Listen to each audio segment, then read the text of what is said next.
है कि दूर तू न जाए, तेरे बगैर जीना वो दिन कभी ना आए, यारा तेरी यारी को मैंने तो खुदा माना, याद करेगी दुनिया तेरा मेरा अफसाना, तेरी जैसा यार कहाँ ऐसा याराना।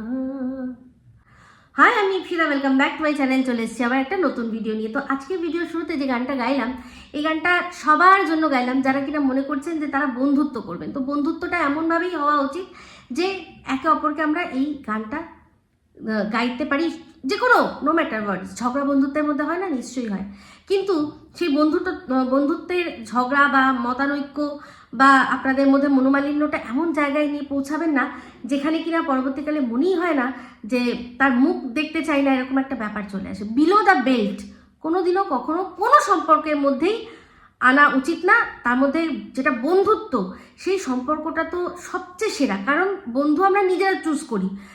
বাবা আমার কে হবে, মা আমার কে হবে, সেটা আমার হাতের মধ্যে ছিল না। যদি থাকতো তাহলে তো হয়তো আমরা অনেক বড় লোক যারা, তাদেরকেই বাবা হিসেবে আমরা চুজ করতাম। সেটা তো হয় না, বাবা আমরা চুজ করতে পারি না। আমরা আমাদের বাবা মা যেই আমরা চুজ ভগবান আমাদের করে দিল, বাই ডিফল্ট আমাদের আত্মীয় স্বজন কে, আমাদের মামা কে, মাসি কে, পিসি কে, সমস্ত কিছু আর কি, মানে জেঠু, সমস্ত কিছু বাই ডিফল্ট কিন্তু হয়ে গেল, মানে আমাদের আত্মীয়তাও হয়ে গেল। আমাদের হাতে দুটো অপশান থাকে, তার মধ্যে এক হচ্ছে বন্ধু চুজ করা, এক হচ্ছে জীবনসঙ্গী বেছে নেওয়া। তো তার সেক্ষেত্রেও জীবনসঙ্গীর কথাটা বাদ রাখলাম একটু, কারণ সেটাও অনেক সময় আমাদের জন্য, আমাদের বিহাফে কিন্তু করে থাকে। কিন্তু বন্ধুত্ব আমরা সম্পূর্ণ নিজেরা চুজ করি, আমাদের ওপর কেউ চাপিয়ে দেয় না। আমরা মনে করি আমার বন্ধু সেই আমার বন্ধু, তো সেই জন্য এই সম্পর্কটা এতটা প্রিশিয়াস, ঠিক আছে? তো সেক্ষেত্রে আমরা এক একজন এক এক রকম কারণে বন্ধুত্ব করে, হ্যাঁ, কে কাকে বন্ধু কী হিসাবে বাঁচবে সেটা সম্পূর্ণ তার ব্যাপার। কিন্তু এখন আমার ভিডিওর মধ্যে আমি আমার এক বন্ধুর কথা, মানে বন্ধুর একটা কমেন্ট, হ্যাঁ, সে যেহেতু বলেছে যে আমাকে বন্ধু হিসাবে সে মনে করে, আমাকে খুব ভালোবাসে, তো আমি তাকেও বন্ধুর চোখেই দেখি। সেরকমই একজন খুব কাছের মানুষ যে কিনা অনেক দিন কমেন্ট করে না। তো আমি জানতাম যে তার বাড়িতে প্রবলেম রয়েছে, তার হাজব্যান্ড অসুস্থ ছিল, আমি জানতাম যে সেই জন্য সে সাইলেন্ট হয়ে গেছে, সাইলেন্টলি আমাকে দেখছে, যদি কখনো কিছু বলা হয় ঠিক সে বলবে, তার এরকমই হয়েছে। তো সাইলেন্ট হয়ে থেকে বাদ দিয়ে যখন ভায়োলেন্ট হয়েছে, তখন ওটা মজা করে বললাম, মানে সাইলেন্ট আর কি, নিশ্চুপ ব্যাপারটা আর কি, চুপ্পিটা যখন ভেঙে উনি মুখ খুলেছেন, তখন আমাকে বেশ কিছু উনি কথা বলেছেন। অবশ্যই আমি বলবো না যে নেগেটিভ কোনো কথা, কিন্তু যে কথাগুলো বলেছে সেই কথাগুলোর কতটা যুক্তিযুক্ত আজকে আপনাদের সামনে আমি তুলে ধরবো। আপনারা আমাকে বিচার করে বলবেন। আর তার চেয়েও বড় বেশি বলবো যে আমাকে কমেন্টটা করেছে তাকে বলবো যে তার মতামতটা এইবার সে কি একটু বদলালো, নাকি সে এখনো আমাকে তাই বলতে চায় যেগুলো সে কমেন্টে লিখেছিল। তো সবার আগে সেই কমেন্টটা একটুখানি পড়ি, সবার আগে একটু আপডেট দিয়ে রাখি যে অনেকেই আছেন আমাকে আমার শরীরের কথা জিজ্ঞাসা করছেন, তাদের সবাইকে বলছি জ্বর আমার আর নেই, সর্দিটাও অনেকটা কমে গেছে, কিন্তু খুব হাঁপিয়ে যাচ্ছে। এই যে আপনারা আজকে গানটা শুনেই নিশ্চয়ই বুঝতে পারলেন যে আমি গানে মানে বেশিক্ষণ নিঃশ্বাস ধরে রাখতে পারছি না, একটা হাঁপ ব্যাপারটা রয়েছে, যেহেতু ওই অ্যালার্জি ছিল, তো সর্দি লাগে এরকমের জন্য একটা শরীরের দুর্বলতার কারণেই হয়তো সেটা আমাকে একটু টাইম লাগবে আমার হয়তো পুরোপুরি কিওর হতে। তো যাই হোক, আপডেটটা দিয়ে দিলাম। যারা শরীর সম্পর্কে অনেকেই লেখেন না যে আগে বলো তোমার শরীর কেমন, তো সেটা বলে দিলাম। এবার পড়ছি কমেন্টটা। তো নাম যিনি আর কি কমেন্টটা করেছেন তার নাম ধরেই আমি বলছি, অর্পিতা দত্ত। অনেকদিন পর কমেন্ট করছি, যদিও আজও রোজ তোমার ডেলি ব্লগ দেখি। প্রথমেই আজ বলি, তোমার লেখাটা খুব সুন্দর হয়েছে। আমি আমার টকঝাল মিষ্টি কমিউনিটিতে আমার একটা গল্প ঘুটে পড়ে গোবর হাঁসের থেকে কিছু অংশ যে তুলে দিয়েছিলাম, সেই যে কমিউনিটি পোস্টটা, সেই পোস্টটার মধ্যে এই কমেন্টটা এসছে, ঠিক আছে? আগে পুরোটা পড়ি, তারপর পয়েন্ট বাই পয়েন্ট আবার বলবো। এবার তোমার ভালোবাসার দীর্ঘদিনের একজন ভিউয়ার হিসেবে আর একটা বন্ধু হিসাবে তোমাকে কিছু কথা বলবো। না, টিনা সন্দীপ ওদের নিয়ে নয়, কারণ আমি ওদের ব্লগ কোনোদিনই দেখি না। তবে কন্ট্রোভার্সি থেকে দূরে থেকেও তোমার কন্ট্রোভার্সি ব্লগ বেশ কিছু না হলেও, না বুঝে হলেও দেখতাম। এইবার আসল কথা বলি, তো সেদিন দাদার ব্লগ করাটা একেবারেই ভালো লাগেনি। আগেই লিখবো ভেবেছিলাম, কিন্তু হেজিটেট করছিলাম। এত ব্লগারকে দেখি, কিন্তু কারোর হাজবেন্ডকে এইরকম চাইল্ডনেস দেখাতে দেখিনি। বউকে ভালোবাসা মানে আমার কাছে হলো বউকে কমফর্টে রাখা, ওয়াইফের পাশে থাকা।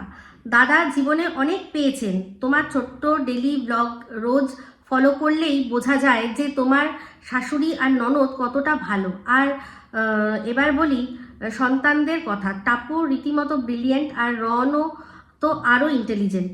এত সুন্দর দুটো সন্তান, এত সুন্দর গুণী ওয়াইফ, এত ভালো মা বোন পেয়ে দাদা একেবারে লেজি হয়ে গেছে। আগেও দেখতাম আর এখনও দেখি ওয়াইটিতে দাদার কাজ নিয়ে সবাই কথা বলে। এরপরেও দাদা সেই কাজ কেন করেন? উনি তোমাকে ভালোবাসে সেদিন ব্লগ না বানিয়ে, উনি তোমাকে ভালোবেসে সেই দিন ব্লগ না বানিয়ে যদি তোমাকে এই জটিল কন্ট্রোভার্সি থেকে বেরিয়ে আসতে বলতেন, আমার মতে সেটাই বেশি ভালোবাসার পরিচয় হতো। উনি তোমাকে আর্নিং করার জন্য হেল্প করেন, এটা আমিও দেরিতে হলেও বুঝেছি। তোমার মতো এত ছোট্ট বেবি নিয়ে ব্যাক টু ব্যাক ভিডিও কেউ করে না। ভালোবেসে ডেলি ব্লগ করা যায়, কিন্তু কন্ট্রোভার্সি কেউ ভালোবেসে করে না, সবাই ফাইন্যান্সিয়াল কারণেই করে। তুমি কত সুন্দর রান্না করে রনকে সামলে বাড়ি গুছিয়ে ভিডিও করো কেন? দাদা তো বলতে পারতেন যে তুমি শুধু ডেলি ব্লগ করো আর বাকি সময় রেস্ট নাও। যারা বিজনেস করে তারা তো ভীষণই, আর যারা বিজনেস করে তারা তো ভীষণই ব্যস্ত থাকে। আমাদের ভিউয়ার্সদের কথা ছেড়েই দাও, যারা ব্লগার তাদের দেখো, তাহলেই বুঝতে পারবে। হ্যাপি উইথ মামনের হাজবেন্ড বিজনেস করেন, ব্লগে আসেন কিন্তু অল্প সময়, ভীষণ পরিশ্রমী মানুষ। তাই তো এত দামি গিফট, ইয়ারলি আউটিং এইসব, আচ্ছা তাই তো এত দামি গিফট, ইয়ারলি আউটিং এইসব পসিবল হচ্ছে। অনেকের হাজবেন্ড সম্পর্কে তুমি আজকাল দেখি বলো যে তারা ক্যাপেবল নয়, তাই ওয়াইফরা কন্ট্রোভার্সি করছে। তুমি কি করছো? তুমি একই পয়েন্টে দাঁড়িয়ে আছো। দাদার সাথে তোমার ডিফারেন্স কোথায়? তাদের সাথে তোমার ডিফারেন্স কোথায়? আমি আবারও বলছি, তুমি গুণী, সুন্দর, তোমার সন্তানরা খুবই ইন্টেলিজেন্ট, তোমার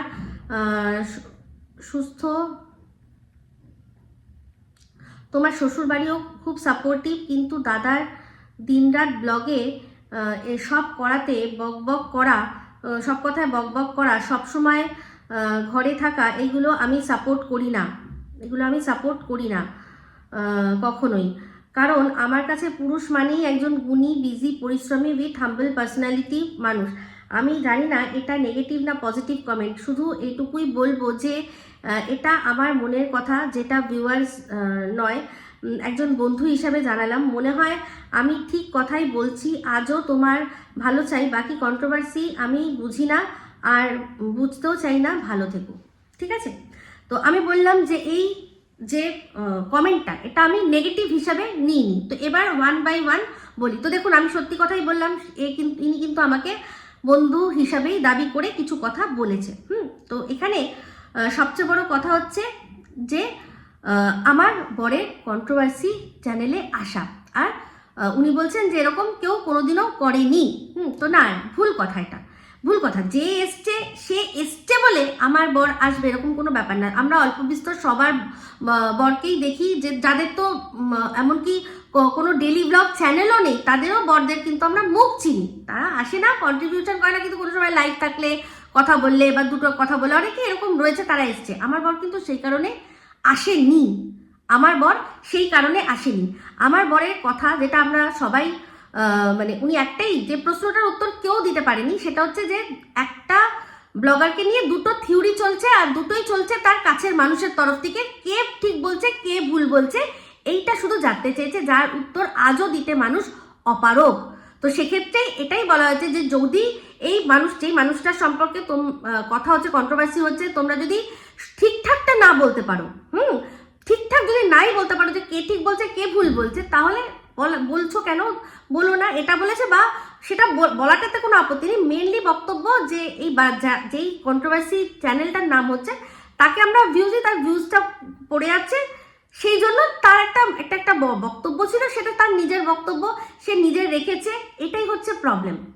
তো আমার জন্য কিন্তু একবারও আসেনি না আমার কথা বলতে এসছে, সে বলেছে একটাই কথা, যা এই কথাগুলো হয়তো ওই বলতো, কিন্তু ও বলতে বলতে থেমে যাচ্ছিল, কেঁদে ফেলছিল, সেই জন্য আমি বললাম যে আমি কি তোমার চ্যানেল থেকে বলতে পারি? তো আমি সেখানে পারমিশন দিয়েছি যে অবশ্যই যে তুমি বলতে পারো, কারণ চ্যানেলটা আমার, সেই জন্য তার আমার কাছ থেকে দরকার পড়েছে পারমিশন। যদি হয়তো মনে হতো যে না, এই আমার ওপিনিয়নটা আমি স্ট্রংলি দেবো, তার জন্য আমার নতুন চ্যানেল ক্রিয়েট করতে হবে, আমার বউ যদি বাধা দেয়, আমার বউ যদি আমার কথা না শোনে, তাহলে আমাকে নতুন চ্যানেল খুলে নিজের বক্তব্য রাখতে হবে, হয়তো সে করতো।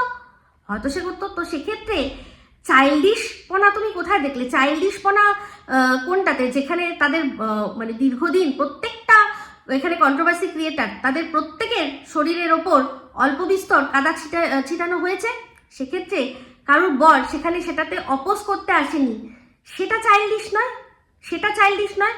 জাস্ট মেনে নেওয়া যে কন্ট্রোভার্সির জন্য যে হ্যাঁ ঠিক আছে, ঘরে পয়সা তো ঢুকছে, আমার বউয়ের সম্পর্কে যা হচ্ছে হোক না, কি আছে তাতে, পয়সাটা তো আসছে।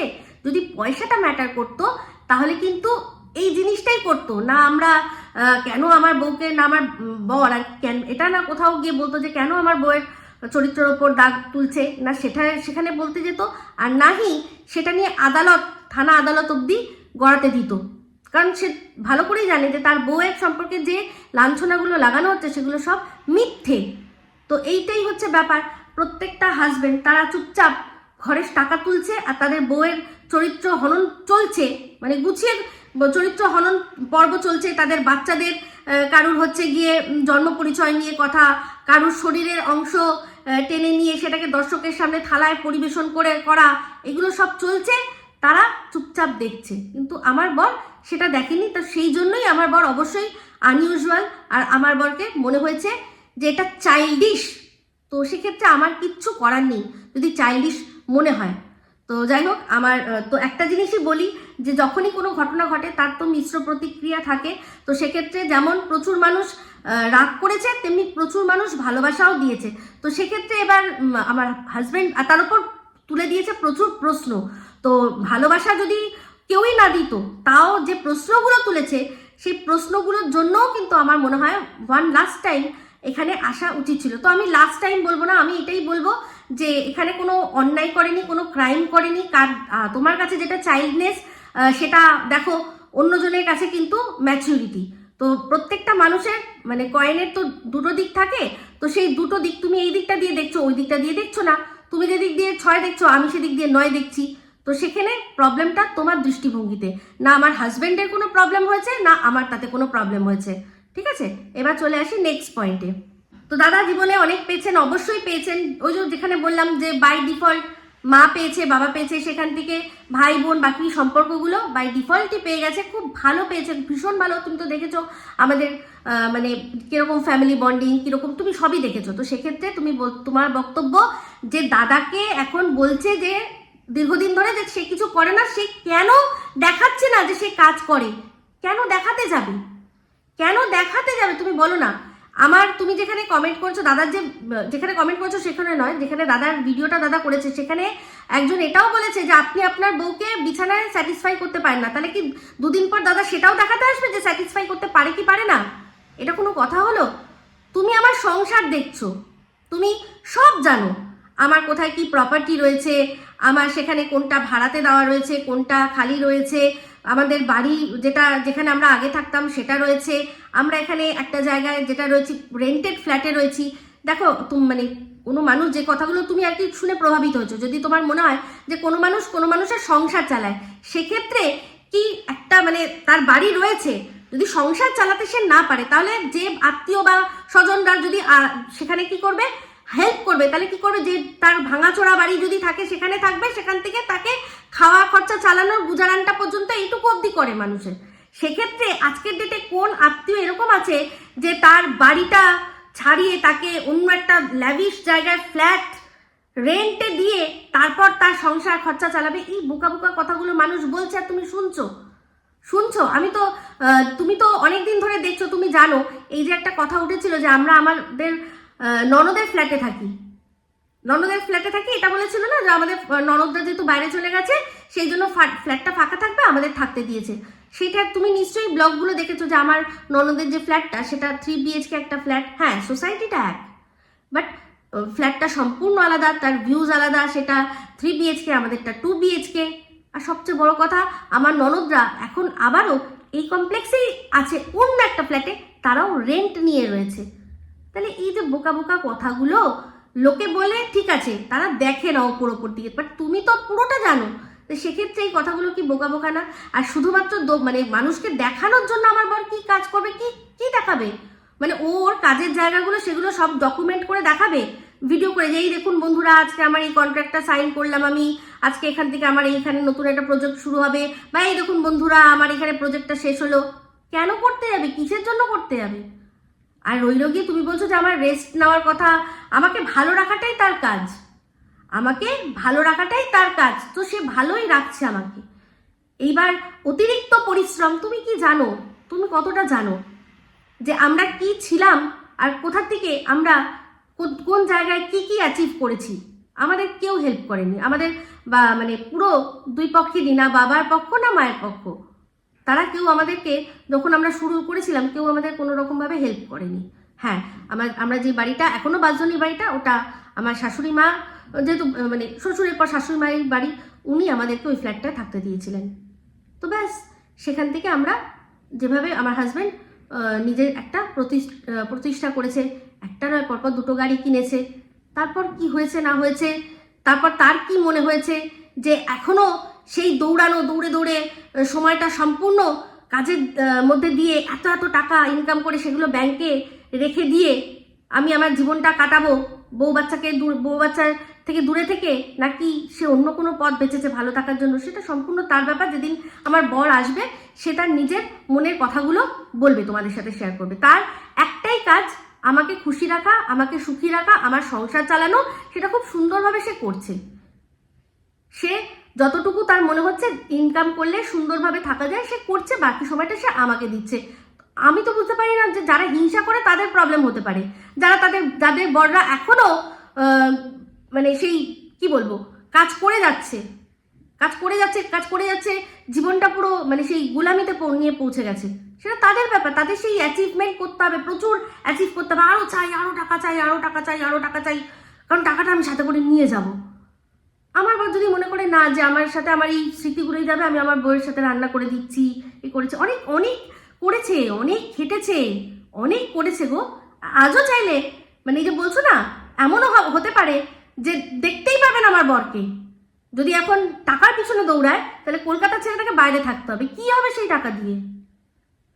যে সময় আমি বায়না করতাম যে আমি এই একটা নতুন, আজকে আমি ওখানে যাব, আমি ওই ড্রেসটা পরে সেদিন গেছিলাম, আমি কিন্তু আর পরবো না, আমার নতুন ড্রেস চাই, আমার কিন্তু এই গয়নাটা চাই, আমার কিন্তু ওইটা চাই, সে সময় দৌড়েছিল তখন। এখন দেখেই যে আমারও মানে চাহিদা খুবই সামান্য, এই যেটা এটা পরে আছি, এটা পরে ভিডিও করছি, পরপর এটা দিয়ে করে যাব। আগে হলে আমার এইটা পরে এই ভিডিওটা করেছি, তাহলে তো এটা পরে আরেকটা ভিডিও করে ঠাকুর আমার পাপ দিয়ে দেবে, এরকম একটা মেন্টালিটি নিয়ে তখন আমি চলতাম। তখন আমার বর দৌড়েছে, আমার মানে সুযোগ সুবিধা ছিল না, তখন ইউটিউবটা জানতাম না। তুমি যে যার নামটা বলে না, তাকে দেখেই সবার মানে আমার বরের চোখে সে আগে পড়েছে, ভীষণভাবে অ্যাডমায়ার করি আমরা দুজনেই, মামুনের মানে পুরো পরিবারকে। তাকেই ফার্স্ট দেখে, যেহেতু তাদের বাড়িতেও পাক ছিল, তখন সন্দেশ ছিল, হট করে চোখে পড়েছে, থেমে গেছে, আর আমাকে বলেছিল তুমি এরকম করতে পারো না। তো আমি তখন জানতাম না যে এখান থেকে ইনকাম করা যায়, আমি তখন বলেছিলাম যে ধুর আমি ওরকম বসে বক করবো না। তো ওই যে ভগবানের তো অন্যই প্ল্যান থাকে না, তুই করবি না, তোকে এমন করাবো যে তোকে বকবকই বসে করতে হবে, আর লোকে তোর সেই বকবকটাই শুনবে। তুই যতই খেটে যাই ব্লগ কর না, তোকে দেখবে না, তুই এটাকে এরকম করলি তো। এটা সত্যি, আমি কিন্তু আজকে বলছি না, এই কথাটা আমি আগেও বলেছি। তো ভগবানের সবসময় অন্য প্ল্যান থাকে, কারণ ভগবানও জানে যে কার মধ্যে কি এবিলিটি রয়েছে। তো আমার বর ওই যে বলেছিল যে তুমি এরকম করতে পারো না, ওই যে সেটাকে আমি একটা করলাম। তো দেখো ডেলি ব্লগ আমি এত খেটে করছি, সেটা কিন্তু মানুষ সেই রকম ভাবে রেসপন্স দিচ্ছে না, যেটা আমার এই শুধু বক বক, যেটা আমি বলেছিলাম যে আমি ওরকম অত বকতে পারবো না, অত বক বক করতে পারবো না, সেই বক বকটাই শুনতে আমার মানুষ কিন্তু আসে। তো আর তুমি যে যে কথা বলছো, যে কথাগুলো বলছো যে টাকা কারোর কম হয় নাকি, টাকা কারোর কম হয়? হয় না তো। তো সেখানে আমি যা আমার যা মানে এবিলিটি রয়েছে, আমি একটা বাইরে গিয়ে যে কাজটা করতে পারতাম, সেখানে আমি যদি ঘরে বসে সমস্ত কিছু সামলে যদি আমি করতে পারি, অসুবিধা তো কিছু নেই। অসুবিধার কি আছে এখানে? কোনো অসুবিধা, সেখানে আমার মানে আমাকে এইটা করার জন্য যে সাপোর্ট করছে, এটাই তো অনেক বড় ব্যাপার। আর তুমি বলছো আমি কটা ভিডিও করি আমি সারাদিনে, মানে যবে থেকে 2টো চ্যানেল হয়েছে তবে থেকে তো আগে সারাদিনে হয়তো 2টো করতাম, এখন সেই 2টোই হয়তো করি, 2টো চ্যানেল করে দিয়েছি, 2টো চ্যানেলে 2টো করে দিই, ব্যাস গল্প শেষ। একটু বকতে বকতে আমার একটু ভিডিওটা বড় হয়ে যায়, এইটাই যা। তো আজ তুমি বলছো যে ওর মতো হতে পারো না, তার মতো হতে পারো না। আজকে যদি আজ থেকে ধরো 2 বছর আগে যদি হতো, তাহলে তুমি হয়তো বলতে মন্দিরা সোমনাথের মতো হতে পারো না, টিনা আর সন্দীপের মতো হতে পারো না। কিন্তু যেটা বাইরে দিয়ে দেখে মনে হয় সবটাই কি সত্যি হয়? সবটাই সত্যি হয়। মামনের হাজবেন্ড ভীষণ সাপোর্টিভ একজন মানুষ, ভীষণ মানুষ, কিন্তু তারও তার বরের প্রতি অভিযোগ রয়েছে, আমাকে সময় দেয় না, এই না সেই না। অনেক সময় তার ভিডিওর মধ্যে সে বলে আমাদের সাথে কোথাও একটা সিনেমা দেখতে যাই না বা একটা রেস্টুরেন্টে যাই না, বলে তার অভিযোগ রয়েছে। কিন্তু আমার বরের প্রতি আমার কোনো অভিযোগ নেই, আমার বরের প্রতি আমার কোনো অভিযোগ নেই। আর যেটুকু যা সংসারে চলতে গেলে অভিযোগ, সেটাও আমরা নিজেদের মধ্যেই মিটিয়ে নিই, আমরা সেটাকে সোশ্যাল করি না। বুঝতে পেরেছো? বোঝাতে পারছি তোমাকে? তো সেক্ষেত্রে মানে আজ বলছে বিজনেস করে দেখাতে পারছো না, কাল বলবে যে তোমরা বিছানায় কিছু করতে পারছো না, সব আমাদের করে দেখাতে হবে, এরকম কোনো ব্যাপার নেই। ঠিক আছে, আমরা আমাদের মতোই চলবো। এই যে আজকে আমি অনেকদিন ধরে একটা কথা বলতে পারছিলাম না, এই কথাটা যখন আমি আজকে বলবো, তখন দেখবেন যে একটা মানুষ, এই যে ওয়াইটিতে যে দালাল নামে খ্যাত, যাকে আমি এখন সুতো বলে ডেকেছি, তাকে যে দোষে দুষ্ট করেছিল, আজ সবাই কিন্তু সেই দোষটা আরেকজনের ক্ষেত্রে করছে। তাহলে তাদের আজকে এই কথাগুলো যদি চিন্তা করে, তাহলে বুঝতে পারবে যে তারা কতটা দোগলা, যারা কিনা এখন সন্দীপের লাইফটাকে আর কি কন্ট্রোল করতে চাইছে। এই যখন সুতো এই মন্দিরার পাশে গিয়ে দাঁড়িয়েছিল, যেভাবে সাপোর্ট করেছিল, সব করেছিল, সেভাবে কন্টেন্ট সব রকম ভাবেই হচ্ছিল। কিন্তু যখন মন্দিরা মনে করলো যে আমি যেটা করছি ভুল করছি, আমি আমার হাজব্যান্ডের সাথে সংসারে ফিরে যাবো, আমি সংসার করবো, তখন কিন্তু এই সুতো যখন ওর লাইফটাকে কন্ট্রোল করতে চেয়েছিল, তখন কিন্তু সবাই বলেছিল যে তুই ওকে হেল্প করেছিস, তুই যা করেছিস তার থেকে তোরও ইনকাম হয়েছে, ইনকাম করেছিস। এবার ও যখন করতে চাইছে, কেন ওর জীবনটাকে তুই এরকম ভাবে করছিস, কেন ওকে পুরো উতলা করে দিচ্ছিস, কেন এরকম ভাবে করছিস যে ও মানে সংসারটা ঠিকভাবে করতেই না পারে, তাই না? এরকম কিন্তু হয়েছিল। ও কিন্তু তখন কন্ট্রোল করতে চেয়েছিল, যে কন্ট্রোলটা এখন বেশ কিছু মানুষ, আমি জানি না, নাম দেবো না, কিন্তু যার যার গায়ে লাগার গিয়ে একদম চাটাং করে গায়ে লেগে যাবে, চাটাং করে তাদের গিয়ে গায়ে লেগে যাবে। তাতে আমি একটাই উত্তর দেব, যা করেছি বেশ করেছি। কারণ আমি দেখেছি প্রচুর মানুষ নিজেরা যারা ঔদ্ধত্যের পাঠ অন্যকে পড়ায়, কিন্তু নিজেরা যে কখন ঔদ্ধত্যের সেই মাত্রাটা ছাড়িয়ে চলে যায় বুঝতেও পারে না। তো সেক্ষেত্রে এটা কারুর নাম নিলাম না, কিন্তু ওই যে হাটের মধ্যে কথা ফেলে দিয়েছি, পড়লো কথা হাটের মাঝে, যার কথা তার গায়ে বাজে। তো ঠিক দেখবে গায়ে বেজে বেজে এই কথাগুলো ঠিক উত্তর কিন্তু জায়গা জায়গা থেকে চলে আসবে, আমি কিন্তু দেখতেও যাব না, এটাও বলে রাখলাম। তো সেক্ষেত্রে আমরা কন্ট্রোল কেন করব কোনো ব্লগারকে? আমরা সে ব্লগ দেবে, আমরা দেখব, ঠিক হলে ঠিক বলবো, ভুল বললে ভুল বলবো, ব্যাস এইটুকুই আমাদের কাজ। এই যে ধরো রাস্তাঘাটে, এই যে যখন আমি একটা বলছি যে এই সুতো বলেছিল যে সে তো ম্যান্ডির জন্য আর কি, ওর ম্যান্ডি মন্দিরার জন্য একদম বুক দিয়ে ঝাঁপিয়ে পড়েছিল, হেল্প করেছিল, অনেক কিছু করেছিল, তাই না? তো একটা হেল্পের জন্য কথা বলি, যে রাস্তায় যদি দেখেন যে কারোর অ্যাক্সিডেন্ট হয়েছে, আপনার কাজ কিন্তু ওই হসপিটাল অবধি পৌঁছে দেওয়াটাই আপনার কাজ। হসপিটাল অবধি পৌঁছে দিলাম, সেখানে যে ব্যক্তি আহত ব্যক্তি, সে যদি নিজের নাম ঠিকানা বলতে পারে, সে তার বাড়িতে যোগাযোগ করে তাদেরকে ডেকে হ্যান্ড ওভার করে দিলাম যে এই যে এনার হয়েছিল এরকম একটা অবস্থা, আমি এনাকে নিয়ে এসেছি, দিয়ে এখানে ভর্তি করেছি, এবার আপনার চিকিৎসা ব্যবস্থা পুরোপুরি আপনাদের ওপর। এবার আমার আর কোনো কাজ নেই। যদি কোনো সময় কোনো ওই পুলিশ ক্ষেত্রে বা কোনো ক্ষেত্রে আমার ডাকা হয়, তখন আমি যাব, গিয়ে সেটা নিয়ে করব। কিন্তু যদি সেটা না করে আমি যদি সমানে সেখানেই দাঁড়িয়ে থেকে তার কি কি চিকিৎসা হচ্ছে, এই ওষুধটা দিন, ওই ওষুধটা দিন, এরকম ভাবে দিন না, এখানে হবে না ওখানে হবে, ওটিতে দিন বা আইসিইউতে দিন বা আইসিসিউতে দিন, বা এই হসপিটালে আমি করবো না, অন্য জায়গায় করবো, এইরকমভাবে যদি আমি পুরোপুরি দায়িত্ব নিয়ে নিই ওই তাদের পরিবারের সাথে সাথে, তাহলে তো তারপর সেই রোগীর যদি কিছু হয় তখন তো দায়িত্বটা আমার ওপর চলে আসবে। তখন তো আর আমি এটা বলতে পারবো না যে আমি ওনাকে হসপিটাল পৌঁছে কি খুব ভুল করলাম, আমি কি ওনাকে হসপিটাল অবধি নিয়ে গিয়ে তার উপকার করে কি আমি ভুল করলাম যে আজকে ওনার এই অবস্থার জন্য আমাকে দায়ী করা হচ্ছে। তো সেই জন্য উপকারীরও উপকারের ঠিক কতটা করা, সেই যে মাপটা, সেই যে সূক্ষ্ম লাইনটা, তাকেও মাথায় রাখতে হবে। পৌঁছে দিল, তার পরিবারের ওপর হ্যান্ড ওভার করে দিল, এবার চিকিৎসা ব্যবস্থাটা ওরা দেখবে যে ওই হোটেলে ওই হসপিটালেই করাবে নাকি অন্য জায়গায় করাবে না কি করবে, সেটা তাদের ব্যাপার সম্পূর্ণ। আপনি সবচেয়ে নিয়ারেস্ট যে জায়গায় আপনি পৌঁছে দিয়েছেন, আপনি কোনো মতে বাড়ির সাথে যোগাযোগ করে দিয়েছেন, ঠিক আছে, থানা পুলিশ হয়ে গেছে, আপনার গল্প ওখানেই শেষ করে আপনি বসে থাকুন। এবার মানবিকতার খাতিরে কোনো সময় আবার খবর নিতে গেলেন যে সে ভালো আছে কি মন্দ আছে, সেটা আলাদা ব্যাপার। কিন্তু যদি আপনি পুরোপুরি চিকিৎসার মধ্যে আপনি ইনভলভ হয়ে যান, তাহলে তো তার এই রোগীর যে দোষ গুণ ভুল ভাল চিকিৎসায় কি হচ্ছে তার দায়িত্ব আপনাকে নিতেই হবে। এমনকি তার যদি এবার চিকিৎসা পয়সাও না থাকে, তাও যদি আপনি সংগ্রহ করতে বসেন, সেটাতেও কিন্তু সেটা নিয়ে কথা পরবর্তীকালে যদি হয় আপনাকে সেটা শুনতে হবে। তখন যদি বলেন যে না আমি উপকার করে কি ভুল করেছি, তাহলে কিন্তু সেটা ওই ক্ষেত্রে সম্ভব হবে না। আপনার উপকারের ঠিক মাত্রাটা আপনি ছাড়িয়ে চলে গেছেন, সেই জন্য কথাটাও মাত্রাতিরিক্ত যদি কোথাও শুনতে হয় শুনতে হবে, ঠিক আছে। আশা করি বোঝাতে পারলাম। এই ব্লগারদের ক্ষেত্রেও যারাই যেটুকু হেল্প করছে, তাদের হেল্পের তারা কোন জায়গাটা থেমে যেতে হবে সেই জায়গাটা তাদের বুঝতে হবে, না হলে দায়িত্ব তাকেও নিতে হবে। দোষ গুণ বা কন্ট্রোল যদি করতে হয়, করার ব্যাপার আছে, তখন কিন্তু হতে হবে। তো দিনের পর দিন প্রত্যেকটা মানুষ পুরো কন্ট্রোভার্সি জোন একদিকে আর সুতো কন্ট্রোল করার চেষ্টা করছে। তার জন্য সে কল রেকর্ডিং ফাঁস করছে, আরো অনেক কিছু ফাঁস করছে, গোপন তথ্য ফাঁস করছে। যেভাবেই ও ফাঁস করে ওর বক্তব্য যে আমি যেটা বলেছি সেটাই ঠিক, আমি যেটা বলেছিলাম সেটাই ঠিক, তোর এইটা ঠিক হবে না, তোর ওটা ঠিক হবে না, ও যেভাবেই পেরেছে কন্ট্রোল করার চেষ্টা করেছে।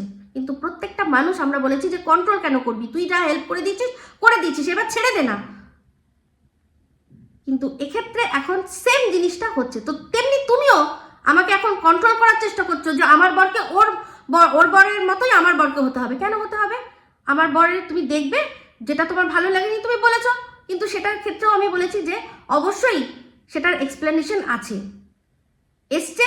আমার মনে হয় না কোনো খারাপ কথা কাজ করেছে। হ্যাঁ, যদি এসে গালাগালি খিস্তি করতো, হ্যাঁ, দুটো অপমানজনক কথা বলতো কোনো মেয়ের সম্পর্কে বা কোনো কিছু, তাহলে বলতে পারতে যে এই জিনিসটা দাদা আমি ভালো লাগেনি। কিন্তু সে একটাই কথা বলেছে যে ভাই দুটো থিওরি চলছে, কোনটা ঠিক কোনটা ভুল একটু বলে দাও। আশা করি বোঝাতে পারলাম। তবে হ্যাঁ, অবশ্যই আমি মোটামুটি রাজি করিয়ে নিয়েছি, সে আবারও আসবে কিছুর জন্য না ভালোবাসার জন্য না ঘৃণার জন্য, কিছু প্রশ্নের উত্তর দেওয়ার জন্য। অবশ্যই যারা ভালোবাসা দিয়েছে তাদের প্রতি সেই গ্র্যাটিটিউডটাও সে নিজেই আর কি জানাতে চায়, আর বেশ কিছু কথা বলতে চায়, ঠিক আছে। তো চলে আসছি তোমার কমেন্টের নেক্সট অংশে। আর রইল গিয়ে তুমি বলছো যে আমি অনেকের হাজবেন্ডের সম্পর্কে বলছি যে তার হাজবেন্ড অকর্মণ্য বা কিছু, সেগুলো আমি বলিনি। তারা তাদের কমেন্ট বক্সে, তারা তাদের ব্লগের মাধ্যমেই বলেছে যে তাদের বর যা ইনকাম করে তাতে সংসার চলে না। আমাকে দেখো তো কোন জায়গায় কোনখানে বলেছি যে আমার বর যা উপার্জন করে তাতে আমার সংসার চলে না? কোথাও দেখেছো আমি কিউআর কোডের মাধ্যমে টাকা তুলেছি? বা কোনো ভিউয়ার্স বলতে পারবে যে তার সাথে যোগাযোগ করে পার্সোনালি টাকা চেয়েছি বা তারা আমাকে টাকা দিতে চেয়েছে সেটা আমি অ্যাকসেপ্ট করেছি? কোনোদিনও কোথাও বলতে পারবে? তো সেক্ষেত্রে আমার বর একটাই জিনিস জানে যে আমি যেটা করছি ঘরে বসে সুন্দরভাবে করছি, তার মধ্যে ওর যেটুকু আমাকে হেল্প করার যেটুকু সাপোর্ট করার আমাকে সাপোর্ট করে, ব্যাস, দ্যাটস ইট। আশা করি তোমাকে প্রশ্নের উত্তর দিতে পারলাম। অনেক দিন পর বন্ধু তুমি হয়ে একটা প্রশ্ন করেছো, তো আমিও বন্ধু হয়ে একটাই প্রশ্ন করলাম, তোমার হাজব্যান্ড কেমন আছে প্লিজ জানিও। কারণ তুমি অনেকদিন কমেন্ট করছিলে না বলে আমি খোঁজ খবরটা নিতে পারছিলাম না, কিন্তু আমি জানি তোমার হাজব্যান্ডের একটা অপারেশন হয়েছিল, তোমার ছেলে কেমন আছে এগুলো বলো। আর আশা করি তোমাকে প্রশ্নের উত্তর দিতে পারলাম। আমার বরের একটাই কাজ, সেটা হচ্ছে আমাকে খুশি রাখা, আমাকে সুখী রাখা, আমাদের সংসারটাকে সুষ্ঠুভাবে চালানো। তার জন্য যেটুকু ইনকাম করার সে করে, তার জন্য তাকে কাউকে দেখাতে হবে না। হ্যাঁ, যেটা ইনকাম করে তার জন্য সরকারকে ট্যাক্স দেয়, তার আইটি ফাইল আছে, ব্যাস। সে যদি কোনোভাবে জবাবদিহি তাকে যদি কেউ জবাবদিহি করতে পারে সেটা হচ্ছে সেই ইনকাম ট্যাক্সের ডিপার্টমেন্ট। সে যা ইনকাম করছে ঠিকমতো ট্যাক্স দিচ্ছে কিনা সেটুকুই জানার, ব্যাস। আর কারোর কোনো এখতিয়ার নেই যে আবার বর ইনকাম করে কি করে না সেটা জানার, ঠিক আছে? তো সেক্ষেত্রে অনেকে রয়েছে যারা বড় বড় চাকরি ছেড়ে দিয়ে ইউটিউবটাকে ফুল টাইম করার চেষ্টা করছে। আর সবচেয়ে বড় কথা, তুমি আমাদের লাইফস্টাইল জানো না, আর আমার কত টাকা ইনকাম হয় এখানে প্রত্যেকটা মানুষ, এখানে অনেক মানুষ আছে তারা বলে দিতে পারবে যে আমার মাসে মোটামুটি কিরকম ইনকাম হয়। আর আমাদের সংসার যেটা আছে তুমি তো ভালো করে জানো, তাহলে সেখানে কত টাকা খরচা হতে পারে এরকম একটা জায়গায় মানে বাড়ি ভাড়া দিয়ে সেখান থেকে ইলেকট্রিক বিল হ্যানা ত্যানা সমস্ত কিছু খরচ করে কীরকম হতে পারে, কত টাকা আমাদের সংসার চালাতে লাগতে হতে পারে। আমরা সিম্পলভাবেই থাকি, যদিও তুমি ভালো করে জানো।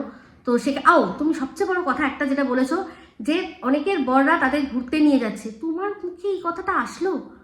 তোমার মুখে এই কথাটা আসলো ঘোরার কথাটা নিয়ে বলছো? হ্যাঁ, তুমি কত জানো? আমার বিয়ে হয়েছে, এটা 25 বছর চলছে, আমাদের এটা 25th অ্যানিভার্সারি ইয়ার চলছে। আমরা 25th অ্যানিভার্সারি মানালাম এবছর। মানালাম মানে কেউ ছিল না, তাই জন্য নিজেরাই নিজেদের সাথে মানিয়েছিলাম। অ্যাকচুয়ালি যেদিন বিয়ে হয়েছিল সেদিন তো আমরা দুজনেই ছিলাম, আর তো কেউ ছিল না। তো 25 বছর পরও যে আমরা দুজনেই ছিলাম সেটা আমার কাছে খুব যুক্তিযতই লেগেছে। তো যাই হোক, সেক্ষেত্রে বলছি যে তুমি জানো না যে আমার ওপর কি কি দায়িত্ব আছে। আজকে আমাদের একটা ঘুরতে যাওয়ার প্রোগ্রাম হলে আমি সবার আগে আমার মাথায় আসে যে আমার বাড়িতে যে পেটটা রয়েছে, যার কিনা এখন এত বয়স, হ্যাঁ, সে তার বার্ধক্যে পৌঁছে গেছে, তাকে আমি এখন একটা কোনো ক্রেসের মধ্যে, যেখানে হাজার রকমের ডগ রয়েছে, কেউ দুরন্ত কেউ অ্যাগ্রেসিভ, তাদের মধ্যে তাকে ছেড়ে যেতে পারবো না। সেটা নিয়ে আমি সারাক্ষণ টেনশনে থাকি যে কোথাও প্রোগ্রাম হলেই আমার মাথায় এটা আসে যে ওকে কোথায় রাখবো।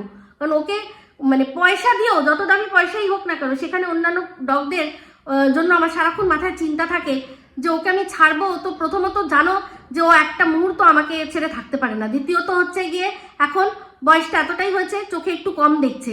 সেক্ষেত্রে আমি ওকে কোথায় ছেড়ে যাব সেই চিন্তায় আমি তো ঘুরতে যাওয়ার কথা ভাবতেই পারি না। যে তুমি কি না আমাকে দেখেছো যে আমার মায়ের জন্য আমি কিরকম উদয়স্ত, সে অসুস্থ যখন হয়েছিল উদয়স্ত কিরকম খেটেছি, সেই তুমি বলো কি করে যে আমি এখন বিদেশে বা দেশে কোথাও ঘুরতে যাওয়ার কথা চিন্তা করব? আমি ঘুরবো কি? আমার তো সারাক্ষণ মনটা এদিকে পড়ে থাকবে যে আমার মা এখানে কিরকম ভাবে রয়েছে। যদি দুম করে কিছু শরীর খারাপ হয় তাহলে আমি কি করব? আমাদের কত এরকম এমার্জেন্সি টাইম হয় যে মা ফোন ধরছে না, আমি এখানে বসে আছি, আমার মায়ের বাড়ি এখান থেকে 5 মিনিটও না। সেক্ষেত্রে মা যদি ফোন না ধরে 1 ঘন্টা হয়ে গেলেই আমি কোনো সময় দৌড়ে চলে গেছি। আমি এগুলো দেখাতে চাই না। মা গিয়ে দেখছি হাজার রকমের চিন্তা করতে করতে আমি যাচ্ছি, ওখানেই অর্ধেক আমার শরীর হয়ে যাচ্ছে। গিয়ে দেখছি আমি ঘুমিয়ে পড়েছিলাম রে একটু। তো সেই মানুষটা আমি নিজের ফুর্তির জন্য 1 সপ্তাহ কোথাও একটা ঘুরতে যাওয়া মানে কমসে কম 1 সপ্তাহ তো ব্যাপার লাগবেই। সেই 1 সপ্তাহ আমি ওখানে ঘুরবো, ফুর্তি করব, সেখানে আমার মায়ের কথা আমার চিন্তা হবে না? তুমি বলো কি করে এই কথাগুলো? আমি চাইলেই এখন কোথাও ড্যাং ড্যাং করে ঘুরতে যেতে পারি? ঘুরেছি, একটা সময় ঘুরেছি, রাত 2টোর সময় বলেছে এক্ষুনি ব্যাগ গুছাও, দীঘা যাচ্ছি। আমরা যা পেরেছি এরকমভাবে ঠুসেছি, গাড়ির মধ্যে পিছনে ফেলেছি, মেয়েকে বসিয়েছি, বেরিয়ে গেছি স্বামী স্ত্রী গাড়ি নিয়ে। আরো সব আত্মীয়রা সবাই মিলে প্রোগ্রাম আছে, চলো। রাত 2টো, ভোরবেলা গিয়ে পৌঁছাচ্ছি, তখনও রুমের চেকিং টাইম হয়নি। বাইরে ওই সমুদ্রের ধারে ঘোরাঘুরি করছি, ছোট বাচ্চা তখন, টাপুর ছোট, ঘোরাঘুরি করছি, চেকিং টাইম হলো, গেল, গিয়ে তারপর এরকমও হয়েছে হুজুকে ঘুরেছি। বাড়িতে রান্না রয়েছে, ভালো লাগে না, এগুলো সব রেখে দাও, চলো একটু আসালার থেকে বিরিয়ানি খেয়ে আসি, করেছি। রাত নেই, দিন নেই, সারাক্ষণ শুধু আমার শাশুড়ি মা ওপর থেকে দেখতো আমাদের গাড়ি ঢুকছে, আমাদের গাড়ি বেরোচ্ছে, আমাদের গাড়ি ঢুকছে, আমাদের গাড়ি বেরোচ্ছে, কিন্তু আমার শাশুড়ি মা কোনোদিনও কিছু কখনো বলেনি। তো অনেক লাইফ কাটিয়েছি, অনেক কিছু করেছি, তারপর গিয়ে বুঝেছি যে এখন এটাই ঠিক আছে। বুঝতে পেরেছো? তাই কাউকে দেখানোর জন্য আমি কোনো কিছু না করেছি, না তখনও করতাম, না এখনো করি, তখনও করতাম না এখনো করতাম। তখনও আমি দুপুর বন্ধুদের বললাম এই তো বাড়িতে দেখ না এই রান্না করলাম, তারপরেই দেখতো ফেসবুকে স্ট্যাটাস দিচ্ছি যে আমি check in somewhere in Kolkata, কোনো একটা জায়গায়, কোনো একটা রেস্টুরেন্টে, কোথাও আমি চেক ইন করছি। সেক্ষেত্রে আমার বন্ধুরা কমেন্ট করি, কিরে তুই না বললি এক্ষুনি রান্না করেছিস, তুই আবার এখানে চলে গেছিস? হ্যাঁ রে, তো তোদের রাজুদা বললো যেতে, চললাম। একটা সময় এরকম ছিল, আমার বর ফিট করতো, যখন কাছ থেকে ফিরতো আমাকে বলতো যে রেডি হও, আসছি। আমি তখন সারাক্ষণ লিপস্টিক ঘষে রেডি হতাম। আসলো সে, জামা ছাড়লো, স্নান করলো, জামা ছাড়লো, চলো বেরিয়ে চলো চায়নাটাউনে। এমন করেছি যে তিতি বিরক্ত এসে গেছে একটা সময় আমার। তো এখন রয়েছি, সুন্দরভাবে রয়েছি। সেদিনও আনন্দে ছিলাম, আজও আনন্দে রয়েছি, কারণ আনন্দটা আমার সেই মানুষটার সাথে। বোঝাতে পারলাম? ঠিক আছে। তো যাই হোক, এই হচ্ছে ব্যাপার যে প্রত্যেকটা মানুষের লাইফ আলাদা, তো কারোর সাথে কারোর মিলালে হবে না। অবশ্যই তুমি যার সাথে তুলনা করেছো আমি খুব খুশি হয়েছি, কারণ তাকে আমি ভীষণ অ্যাডমায়ার করি, তার হাজব্যান্ডকেও ভীষণ, তার পুরো পরিবারকে আমি ভীষণ অ্যাডমায়ার করি। তাকে দেখেই আমাদের মানে ব্লগিং দেখার শুরু, তারপর পরপর আসতে থেকেছে। ঠিক আছে, আমার বরেরও খুব ইচ্ছা ছিল যে আমি ওই রকম করি। আমাকে বলেছিল, ওকে দেখিয়েই বলেছিল যে তুমি এরকম করতে পারো না। ভালো লেগেছিল, কথা শুনে ভালো লেগেছিল। তো সেম, বুঝতে পারলে? তো ভিডিওটা আমি শেষ করে দেবো, কিন্তু শেষ করার আগে যে কথাটা না বললেই নয়, সেটা হচ্ছে গিয়ে এই যে বললাম না যে জীবন সঙ্গী, সেটাও কিন্তু আমরা নিজেরা নিজেদের জন্য বাছি, কিন্তু সেটা কোট আনকোট, কারণ সবাই সেইটা পারে না। তার তখন আমাদের বিহাফে তারা, আমাদের যারা বাবা মা রয়েছে তারা কিন্তু আমাদের জীবনসঙ্গী বেছে দেয়। তো আজকে এই যে কথাগুলো বলছে, যে তুমি বললে একটা কথা চিন্তা করে দেখো তো, আজকে তো এরা দুজনে আলাদা হয়েছে, টিন আর সন্দীপ, তাদের বাবা মারা দুজনেই কিন্তু দেখতে পাচ্ছি যে যাদের সাথে নাম পরবর্তীকালে জড়িয়েছে দুজনেরই কিন্তু চরিত্র একেবারে এরকম মতো। ঠিক আছে, তাও তাদের বাবা মারা কিছু বলতে পারছে না কেন? কারণ হয়তো আমি ওদের জায়গায় নিজেকে রেখে আমি উত্তরটা দিচ্ছি। হয়তো তারা বলেছে দেখে শুনে তো বিয়ে তুমি দিয়েছিলে, কি হলো? দেখে শুনে তো বিয়ে তোমরা আমার দিয়েছিলে, কি হলো? দুজনের জায়গা থেকে বলেছে, তখন তো তোমাদের মতোই বিয়ে করেছিলাম, কি হলো? আমি কি সুখী হয়েছি? টিনও বলছে, সন্দীপও বলছে, আমি কি সুখী হয়েছি? তাহলে এবার আমি যাই হবে আমাকে আমার মতো বেছে নিতে দাও। সেক্ষেত্রে আমি কি করব? যদি ভুলও হয় দোষটা আমি আমারই দেবো, তোমাদেরকে দোষ দেব না। ঠিক আছে, তো এটাই হচ্ছে ব্যাপার। আমিও যখন বিয়ে করেছি, আমার হাজব্যান্ডও যখন বিয়ে করেছে, আমরা এটাই বলেছি যে যা হবে যেটা হবে, যদি ভুলও হয় আমরা আমাদেরকেই দোষ দেবো, বাবা মাকে দোষ দেওয়ার কোনো দরকার নেই। আমাদের পারিবারিক সম্পর্ক ছিল, তো সেক্ষেত্রে না মানার তো ব্যাপারটা এটাই যে যেহেতু পারিবারিক সম্পর্ক, যদি এরা ঠিকঠাকভাবে সংসার না করে তাহলে কি হবে, আমাদের যে পারিবারিক সম্পর্কটা সেটা নষ্ট হয়ে যাবে। সেটাই ভয় ছিল আমাদের দুবারির পক্ষে। নালে ওদের বাড়ির লোকরাও আমাকে খুব ভালোবাসে, আমার বাড়ির লোকরাও ওকে খুব ভালোবাসে। এটাই যে আমরা যদি কোনো গন্ডগোল করি তাহলে আমাদের যে এত বছরের একটা পারিবারিক সম্পর্ক সেটা নষ্ট হয়ে যাবে, মুখ কালাকালি হবে, সমস্ত কিছু। বুঝতে পারছো? বোঝাতে পারছি? তো সেই জন্যই বলছি যে এই যে সব কথা না, মানে একটা জেনারেলাইজ করে কথা বলা খুব ইজি, খুব ইজি।